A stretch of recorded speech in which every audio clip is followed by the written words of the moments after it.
Hello, अस्सलाम वालेकुम बच्चों। ये हमारा जो लेक्चर है आज का, वो लेक्चर है सिंपलेक्स टू फेज मेथड से रिलेटेड। क्योंकि हमने एम टेक्निक जो कर ली थी लास्ट टाइम, तो एम टेक्निक के जरिए कुछ एग्जांपल्स की थी। लेकिन आज हम जो है उसको एम टेक्निक वाली एग्जांपल्स को टू फेज के तरीके से हम सॉल्व करेंगे। जैसे आपको पता है कि एम टेक्निक और टू फेज टेक्निक दोनों क्या है, अल्टरनेट टेक्निक्स हैं। तो अल्टरनेट टेक्निक्स की वजह से हम, आप लाजमी नहीं है कि आपको एक फिक्स किया जाए कि ये टेक्निक लगानी है, आपको मर्जी है। अच्छा, लास्ट टाइम हमने कुछ एग्जांपल्स की थी एम टेक्निक से, तो उन्हीं एग्जांपल्स को दोबारा हम कर लेते हैं। कुछ उसके अलावा चेंज भी करेंगे। एक एग्जांपल वही उठाता हूँ, लास्ट टाइम करवाई थी, उसको हम एम टेक्निक से कर लेते हैं, फिर दूसरी एग्जांपल में चेंज करके निकालेंगे, ठीक है। तो जी, ये वाली एग्जांपल लेते हैं। चलें, इसको मैं थोड़ा सा चेंज कर लेता हूँ। इसमें थोड़ा सा हम चेंज करके निकालते हैं। चल, एग्जाम्पल टू पहले देख लेते हैं, इसी एग्जाम्पल को देख लेते हैं। ये एग्जाम्पल थी जो लास्ट टाइम हमने इसको एम टेक्निक से सॉल्व किया था, ठीक है। इसका सोल्यूशन भी आ गया था, इसका फाइनल मैट्रिक्स भी आपको दिखा दिया था मैंने उस वीडियो में। ये मैट्रिक्स बना था इसका, मल्टीपल ऑप्टिमल सोल्यूशन एग्जिस्टेंस आ रही थी, ठीक है। अच्छा, बच्चों ने किसी ने पूछा था मुझसे कि मल्टीपल ऑप्टिमल सोल्यूशन क्यों होते हैं ये। तो एम टेक्निक के अंदर, तो देखो इसके अंदर जो है आपके पास रिड्यूस मैट्रिक्स जो है, इसमें नॉन बेसिक कॉलम है। X one non basic column है और इसके ऊपर यहाँ पर जीरो कोफिशिएंट आ रहा है। तो ऑप्टिमल टेबल के अंदर नॉन बेसिक कॉलम में ऊपर जीरो कोफिशिएंट आता है, तो ये इस बात की इंडिकेशन होती है कि मल्टीपल ऑप्टिमल सोल्यूशन एग्जिस्ट कर रहे हैं। और दूसरा ऑप्टिमल निकालने के लिए मैं इस कॉलम पे अगर पिवट करवाऊंगा मिनिमम टेस्ट के जरिए, तो मेरे दूसरा ऑप्टिमल सोल्यूशन मिल जाएगा। एनीवे, चलो अब यहाँ पे चलते हैं, ये एग्जाम्पल को हम टू फेज से सॉल्व करते हैं।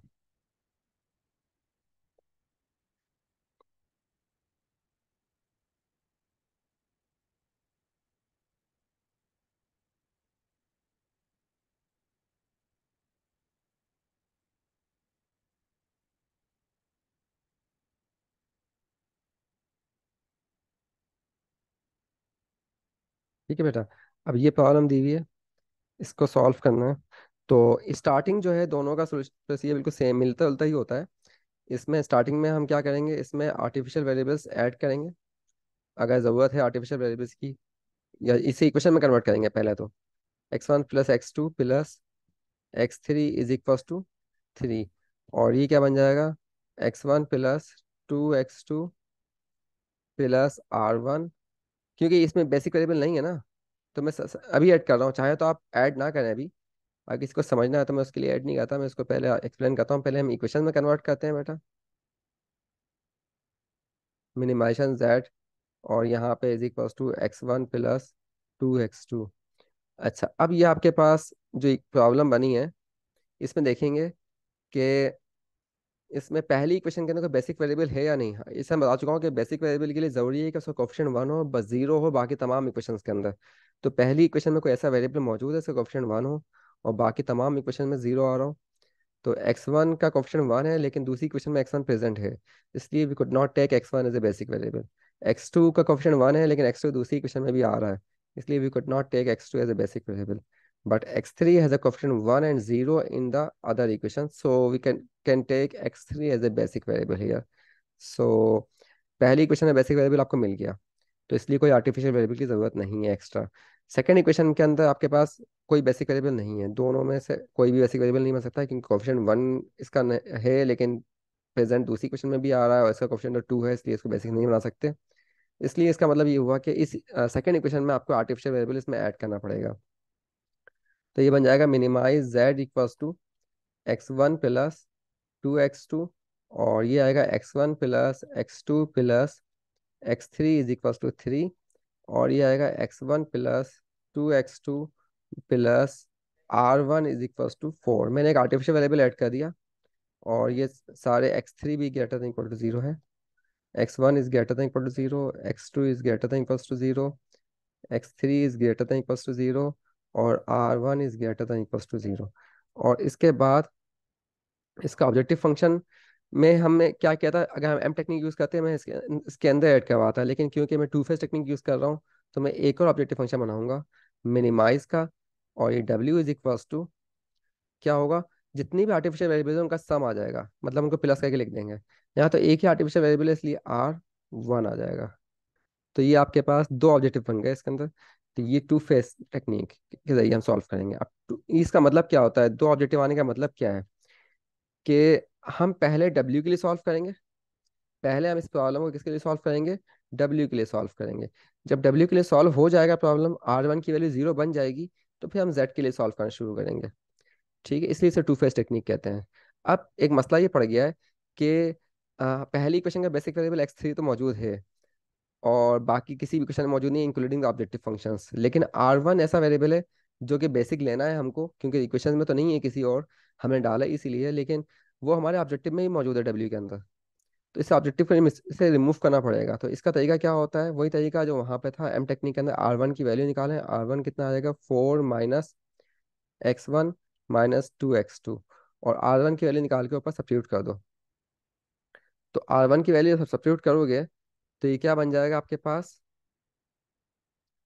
4 - x1 - 2x2, ये बन जाएगा। और फिर इसको ज़रा सिंप्लीफाई, जब इसको वेरिएबल से उधर शिफ्ट करोगे तो बेटा ये बन जाएगा minimize W is equals to, sorry, उधर शिफ्ट करके लिखना है ना, तो W plus x1 plus 2x2 is equals to 4। Constant term मैंने वही छोड़ दी, बाकी सब वेरिएबल को इधर शिफ्ट कर दिया। और ये वाला ऑब्जेक्टिव भी लिख लो बेटा, मिनिमाइज दैट, और ये वेरिएबल भी इधर शिफ्ट कर दो, -x1 - 2x2 is equals to 0।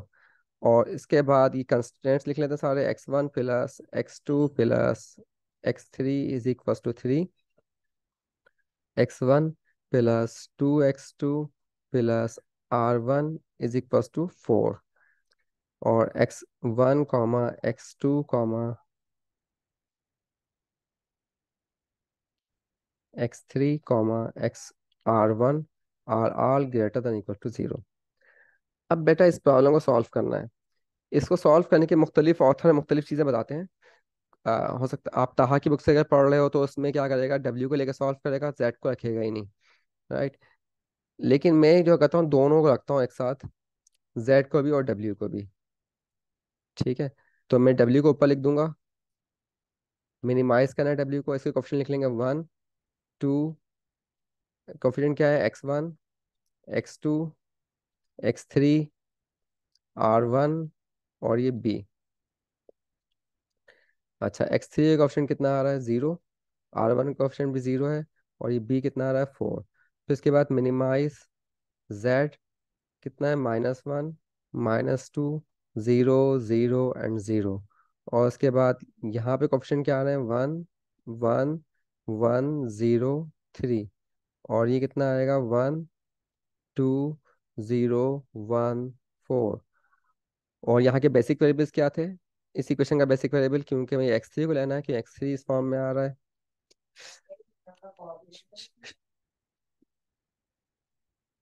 x3, और ये क्या आ गया, R1।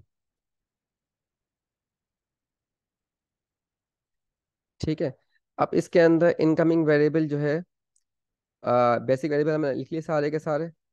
अब उसके बाद इनकमिंग वेरिएबल किसको लेंगे, तो अब आपके पास मिनिमाइज, अब W के लिए सॉल्व करना है बेटा। अब देखो इसके अंदर ना हमको, ये टू फेज टेक्निक चल रही है ना, तो इसका जो पहला फेज होता है, उसके अंदर इसमें दो फेज होते हैं, फर्स्ट फेज और सेकंड फेज। फर्स्ट फेज में आप W के लिए सॉल्व करोगे, Z को इग्नोर करोगे, ठीक है। तो आपके पास पहले फेज के अंदर सिर्फ W को कंसिडर करेंगे, इसके लिहाज से हम ऑप्टिमाइज करेंगे इस प्रॉब्लम को। तो ये क्या बन जाएगा आपके पास, W का सॉल्व करोगे तो, ये मिनिमाइज की प्रॉब्लम है तो मोस्ट पॉजिटिव लेना पड़ेगा। तो मोस्ट पॉजिटिव में आपके पास पिवट कॉलम कौन सा बन रहा है, ये बन रहा है। और रेशो टेस्ट लगाएंगे, रेशो टेस्ट कितनी आएगी, 3/1 एंड 4/2। तो ये आ गई 2, मिनिमम रेशो ये आ गई, तो आपका लिविंग वेरिएबल ये होगा। और इसके बाद अब क्या करेंगे कि मिनिमाइजेशन ऑफ पिवट परफॉर्म करेंगे, तो W आएगा, ये मिनिमाइजेशन ऑफ Z। और ये आपके पास बेसिक वेरिएबल कौन से होंगे, x3 और ये R1 की ये कौन सा आ जाएगा, X2 आ जाएगा, क्योंकि पिवट हमने इनकमिंग वेरिएबल X2 है, लीविंग R1 है। अच्छा, यहाँ पे इसको हमने 2 से डिवाइड करवा दिया, ये 1 आ जाएगा, ये 1/2, 0, 1/2 एंड 2। अच्छा, इसके बाद मुझे ऊपर इसके एलिमेंट को 0 करना है, तो मैं क्या करूँगा, इसको -2 से डिवाइड करवा के ऊपर वाले में ऐड करवा दिया, तो ये 0 बन जाएगी रो। इसको -2 से डिवाइड करवाया तो -1/2 +1 हाफ हो जाएगा, और ये कितना बचेगा, 1, और ये -1/2, और यहाँ पे इसको 2 से डिवाइड, -2 से डिवाइड किया तो ये कितना आ जाएगा आपके पास, -2 +3 1, राइट। और उसके बाद इस वाली रो को इसमें ऐड करवाती हो तो ये 0 बन जाएगा डायरेक्टली, ये तो ये 0 हो जाएगा, और ये 0, ये 1, और ये कितना आ जाएगा, 4। अच्छा, इसको -2 से मल्टीप्लाई करवा के इधर ऐड करवाए तो 0 हो जाएगा, -2 से मल्टीप्लाई कराएंगे इधर ऐड करेंगे तो ये आएगा -1, ठीक है। और यहाँ पे 0, -2, और ये -2 से क्या आता है, -8 +4 कितना आ गया, -4। अब बेटा W के लिहाज से देखो, W में कोई पॉजिटिव बचा ही नहीं है, तो इसका मतलब है कि फेज 1 टर्मिनेट हो गया, because there is no positive value in W row, because there is no positive element in W row, the phase 1 is terminated. Phase 1 is terminated. अब देखो कि इसके अंदर टर्मिनेट जब हुआ फेज 1, तो यहाँ कोई आर्टिफिशियल वेरिएबल है तो सही। अगर आर्टिफिशियल वेरिएबल रखा हुआ होता नॉन नॉन जीरो वैल्यू के साथ, तो इसका मतलब क्या कहते हैं हम, कि ये प्रॉब्लम का सोल्यूशन एग्जिस्ट नहीं करता। लेकिन यहाँ कोई आर्टिफिशियल वेरिएबल नहीं है, और फेज 1 खत्म हो गया, इसका मतलब सक्सेसफुल खत्म हो चुका है। तो अब हम इस क्या करेंगे कि इस रो को भी एलिमिनेट कर देंगे, फेज 1 और टर्मिनेट हो गया है तो, और इसके जो आपके पास आर्टिफिशियल कॉलम था, जो वेरिएबल निकल गया है आर्टिफिशियल वेरिएबल, ये कौन सा वेरिएबल का कॉलम था, X1 का, ये X2 का, ये X3 का, ये R1 का, और ये B का। तो इस कॉलम को भी निकाल देंगे, ये कॉलम को भी रिमूव कर देंगे, ठीक है बेटा। तो अब आपके पास ये रिड्यूस टेबल बनेगी, और रिड्यूस टेबल क्या है, सिंपली ये सिंप्लेक्स मेथड लग सकता है इसके ऊपर, क्योंकि इसके अंदर सिर्फ आपका एक ऑब्जेक्टिव फंक्शन है z, और जो है कुछ आर्टिफिशियल वेरिएबल नहीं है। अब इस प्रॉब्लम को देखो कि z के लिहाज से ऑप्टिमाइज है या नहीं। तो z क्योंकि मिनिमाइज की प्रॉब्लम है, तो हमें मोस्ट पॉजिटिव ढूंढना है, तो इसमें पॉजिटिव कोई है ही नहीं, यहाँ सारे 0 हैं। तो ये इत्तेफाक की बात है, मल्टीपल ऑप्टिमल केस था इसलिए सब 0 आ गए, वरना कभी कभार यहाँ पॉजिटिव एलिमेंट होता है तो हम उस पर पिवट करवाते हैं, बिल्कुल सिंपलेक्स मेथड की तरह। रेशो टेस्ट लेंगे, बिल्कुल वैसे ही कंटिन्यू करेंगे। तो ये ऑलरेडी ऑप्टिमल है, तो the reduce table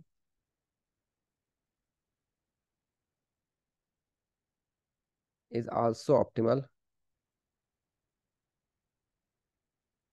for phase 2, simplex phase 2।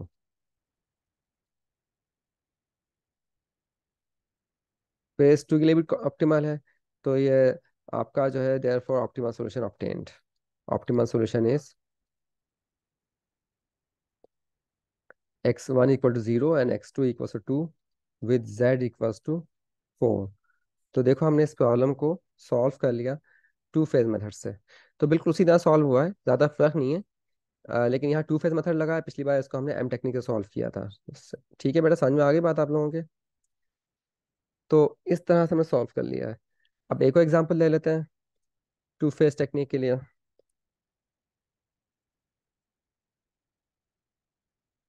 अगर इसके अंदर मैं आपको इस तरह का दे दूँ फंक्शन, मैक्सिमाइज का दे दूँ, maximize z = x1 + x2 subject to, constraints आपको दे देता हूँ, x1 + x2 is greater then = 1, और x1 - x2 = 1। ये दे दिया मैंने आपको, x1 is greater then = 0, x2 is greater then = 0। अब ये प्रॉब्लम दे दी है, तो इस प्रॉब्लम के अंदर हम क्या करेंगे, पहले इक्वेशन में कन्वर्ट कर लो। ये आएगा x1 + x2 - x3 = 1 बन जाएगा, और यहाँ पे x1 - x2 = 1 आ गया। और ऑब्जेक्टिव फंक्शन क्या है, maximize z = x1 + x2। x1 comma x2 comma x3 is greater than equals to 0। ठीक है बेटा, अब ये जो है, हाँ, अब जो है इसके अंदर आपको आर्टिफिशियल वेरिएबल देखना, चेक करने पड़ेंगे ज़रूरत है या नहीं। पहली इक्वेशन के अंदर कोई बेसिक वेरिएबल काम कर सकता है नहीं, x1 x2 x3 में कोई बेसिक नहीं बन सकता।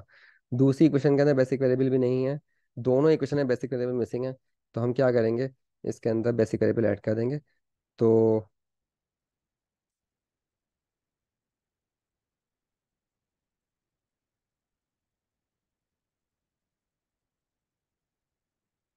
ये बन जाएगा मैक्सिमाइज z। और इसको चाहे तो सब्स्टिट्यूट करके लिखें, अभी फिल होता है ना, तो इसको पहले मैं आर्टिफिशियल ऐड कर दूँ। x1 plus x2 minus x3, इसमें हम आर्टिफिशियल वेरिएबल करेंगे r1 इज इक्वल टू 1। और ये बन जाएगा x1 minus x2 plus r2 is equal to 1। दोनों में आर्टिफिशियल वेरिएबल आ गए। और हम क्या करेंगे, एक और नया ऑब्जेक्टिव डालेंगे कि हम टू फेज टेक्निक यूज करना चाह रहे हैं। w बराबर होगा आर्टिफिशियल वेरिएबल का सम, यानी r1 प्लस r2। और तमाम वेरिएबल्स जो हैं X i's are greater than equal to 0, R i's are greater than equal to 0, सारे variable greater than equal to 0 हैं। अब बेटा इसको जो है हमें क्या करना होगा, इसका जेड को भी शिफ्ट करके लिख लो। पहले तो मिनिमाइज डब्ल्यू माइनस आर। अच्छा एक मिनट, जस्ट ए मिनट, एक चीज़ रह गई इसके अंदर, अहम चीज़। वो ये है, सबसे इंपॉर्टेंट चीज़, ये आर1 की और आर2 की वैल्यू निकाल के ऊपर पुट करनी है। यहाँ से आर1 की वैल्यू निकालना है। आर1 की वैल्यू क्या बनेगी आपके पास, 1 minus x1 minus x2 plus x3। और यहाँ से r2 की वैल्यू क्या आएगी, 1 माइनस x1 प्लस x2। ये वैल्यूज आएंगी r1 r2 की। ये दोनों उठा के जो है हम ऊपर ऑब्जेक्टिव फंक्शन में प्लेस कर देते हैं। तो ऑब्जेक्टिव फंक्शन क्या बन जाएगा आपका, minimize w is equals to r1 की जगह r1 की वैल्यू रख दो, 1 minus x1 minus x2 plus x3। और प्लस r2 की वैल्यू को 1 माइनस x1 प्लस x2। और जब इसको सिंप्लीफाई करोगे तो फाइनल ऑब्जेक्टिव ये बन जाएगा आपके पास, मिनिमाइज w। अच्छा ये आपके पास -x1 और -x1 क्यों आ गया, -2x1, मैं इसको उधर शिफ्ट करके भी लिख देता हूँ, 2x1 हो जाएगा। ठीक है। और ये -x2 और +x2 कैंसिल हो जाएंगे, राइट। और ये +x3 है, तो उधर शिफ्ट होगा तो -x3 बन जाएगा इज इक्वल्स टू। और यहाँ पे कांस्टेंट जो है 1 + 1 2। ये मिनिमाइज z का बन जाएगा। और इसके बाद मैक्सिमाइज, सॉरी मिनिमाइज w है, मैक्सिमाइज z में भी इसको इधर शिफ्ट करोगे तो -x1 minus x2 is equals to 0। और ये कंस्टेंट आ जाएंगे, x1 plus x2 minus x3 plus r1 is equals to 1। x1 minus x2 plus r2 is equals to 1। ठीक है। अब नॉन नेगेटिव सेक्शन नहीं लिख रहा, लिखना चाहिए वैसे हदफाई। तो अब इसका हम मैट्रिक्स बनाएंगे, ऑगमेंटेड मैट्रिक्स। तो इसका ऑगमेंटेड मैट्रिक्स क्या बनेगा, पहले डब्ल्यू रो आएगी, इसे मिनिमाइज करना है, फिर मैक्सिमाइज करना है जेड रो। फिर इसके बाद r1 बेसिक वेरिएबल होगा इसका, दूसरे का वेरिएबल r2 होगा, राइट। इसके अंदर कॉलम जो होंगे, पहला कॉलम x1 का आएगा, फिर x2 का आएगा, फिर x3 का, फिर r1, फिर r2 और ये b। अच्छा अब इसके एलिमेंट्स लिख लो, क्या बनेंगे इसके एलिमेंट, 2 0 -1 0 0 2। और यहाँ पे कोफिशिएंट क्या आ रहे हैं, -1 -1 0 0 0 एंड 0। कुछ कुछ लोग Z0 का ऐड नहीं करवाते इसके अंदर, मैं तो ऐड करवाता हूँ इस टेबल में, क्योंकि इसकी वैसे कुछ आसानी हो जाती है। लेकिन आप लोगों की मर्जी है, अगर आप लोग ना करना चाहो तो ना करो, लेकिन फिर उसके थोड़े से कॉन्सिक्वेंस भी होंगे। तो काम तो बधाई देखने में लग रहा है आसान हो गया, लेकिन आखिर में फिर आपको करना तो पड़ता है कंपलसरी उसे। तो बेहतर ये है कि ले लो, मेरी सजेशन तो यही है। अच्छा अब इसके बाद जो है, हमें क्योंकि फेज 1 लगा रहे हैं, टू फेज मेथड यूज करें तो दो दो फेज होंगे। फर्स्ट फेज में हम डब्ल्यू के लिए सॉल्व करेंगे, सेकंड फेज में लिए हम जेड के लिए सॉल्व करेंगे। तो डब्ल्यू के लिए सॉल्व करोगे बेटा, तो मिनिमाइज की प्रॉब्लम है तो मोस्ट पॉजिटिव लेंगे, तो मोस्ट पॉजिटिव क्या है, 2 है इसके अंदर मौजूद। ठीक है। रेशो निकालो, रेशो रेशो टेस्ट क्या आएगा इसका, 1/1, 1 आएगा, और यहाँ पे 1/1, एक ही रेशो टेस्ट आ रहा है दोनों का। तो इसमें क्या करें भाई, कौन सा लें? तो अब आपकी मर्जी है, जिसको चाहे सेलेक्ट कर लें, इसमें कोई हार्ड एंड फास्ट रूल नहीं है, ये सेलेक्ट कर लेते हैं मिनिमम। जब इसको मिनिमम ये सेलेक्ट करूंगा मैं, तो इसका मतलब ये हुआ कि लीविंग वेरिएबल क्या हो जाएगा आपके पास, R1 हो जाएगा। जब R1 को लीव करवाओगे बेटा, तो अगली टेबल क्या बनेगी? हाँ भाई, अगली टेबल क्या बनेगी? ये मिनिमाइज W, मैक्सिमाइज Z। हाँ भाई, X1 क्या आ जाएगा, R1 की जगह आ जाएगा, और ये R2 अपनी जगह ऐसे ही मौजूद रहेगा। अच्छा, यहाँ पे पिवट करवाएंगे, तो ये 1, तो इस रो पे कोई फर्क ही नहीं पड़ेगा क्योंकि ऑलरेडी 1 है ये। और इसको ऊपर से जीरो करने के लिए मैं इस रो के सब आपस में ऐड करवा देता हूँ, 0, ये -1, 1, 0, 1। और फिर इसको जो है ना, -2 से मल्टीप्लाई करवा के फर्स्ट रो में ऐड करवाते हैं, तो ये 0 बन जाएगा। और ये आएगा -2, ये 2 - 1, 1। और यहाँ पे आपने -2 से मल्टीप्लाई करवाया तो -2 पहुंच जाएगा ऊपर, ये 0 हो जाएगा, ये आएगा। -2 से मल्टीप्लाई करवाया और प्लस करवा दिया तो ये आ गया 0। ठीक है। और ये आपके पास, इसको -1 से मल्टीप्लाई करवा के इसमें ऐड करवा देंगे तो 0 हो जाएगा, ये -2, ये 2, ये -1 से करवाया ना तो ये -1 हो जाएगा, ये 1, और ये -1 से कराएंगे तो ये आ गया 0। तो बेटा यहाँ पहुंच गए हम। अब इसमें एक मिनट, कुछ गड़बड़ तो नहीं की मैंने? माइनस, ठीक है। अब इसमें पोजीशन ये बन रही है कि अब आपके पास जेड रो के अंदर अभी एक पॉजिटिव मौजूद है। ठीक है। डब्ल्यू रो के, डब्ल्यू रो हम, क्योंकि हमें डब्ल्यू के लिए सॉल्व करना है ना, सॉरी डब्ल्यू के लिए सॉल्व करना है, क्योंकि जेड को तो बाद में हम कंसिडर करेंगे, पहले डब्ल्यू के लिए ऑप्टिमल आ जाने के बाद। तो पहले हमें चेक करना पड़ेगा डब्ल्यू के लिए ऑप्टिमल आया है या नहीं आया। तो डब्ल्यू के लिए भी ऑप्टिमल नहीं आया क्योंकि मिनिमाइज की प्रॉब्लम है, तो इसमें एक पॉजिटिव एलिमेंट मौजूद है, तो मुझे इस कॉलम पे पिवट करवाना पड़ेगा।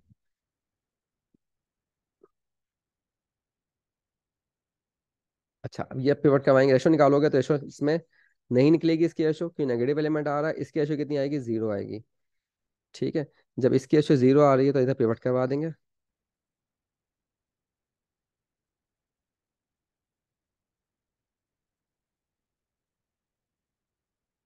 तो जब 0 आ जाएगी उसको हम पिवट करवाएंगे तो ये क्या बन जाएगा आपके पास,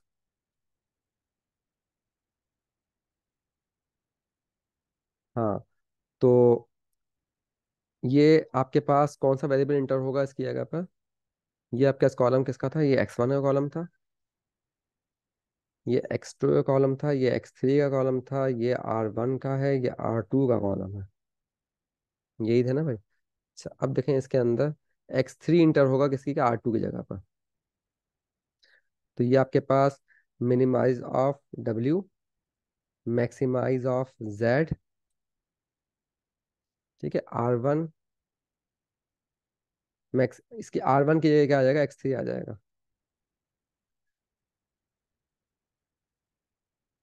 राइट। अब जो है हम किस तरह से पिवट करवाएंगे भाई, ये आप देख लो।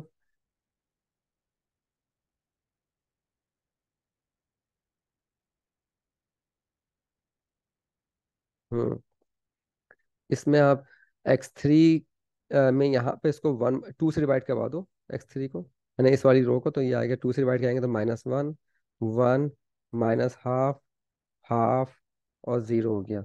ठीक है। उसके बाद जो है इसको 2 से डिवाइड करवा के ऊपर वाले में ऐड करवा दो, 0 हो जाएगा। तो 2 से डिवाइड करवा के ऊपर ऐड कर दिया तो ये भी 0 हो जाएगा, ये 1 ही रहेगा। इसको 2 से डिवाइड करके -½ प्लस ऐड करेंगे तो हाफ हो जाएगा, और ये हाफ।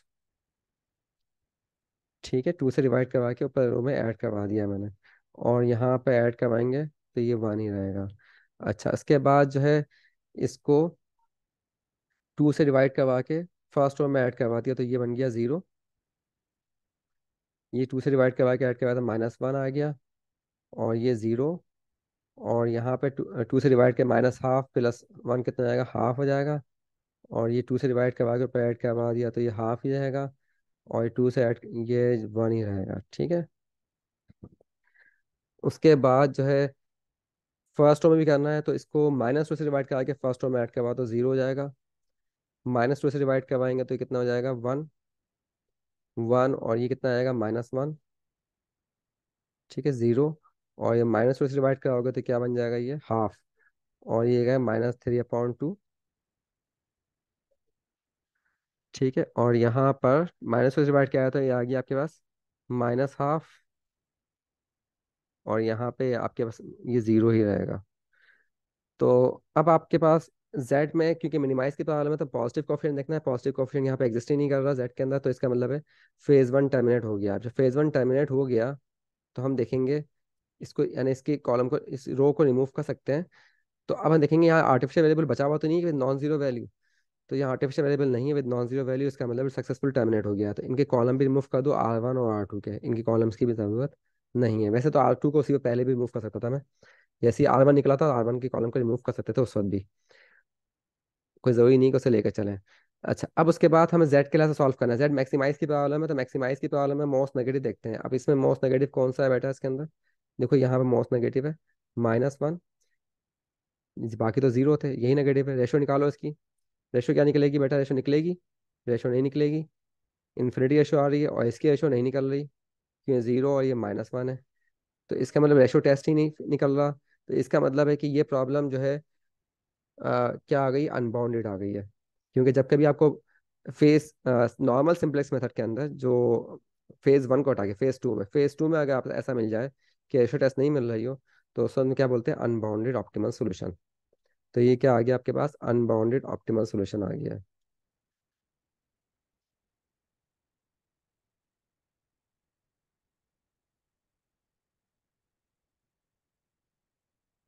Unbounded optimal solution,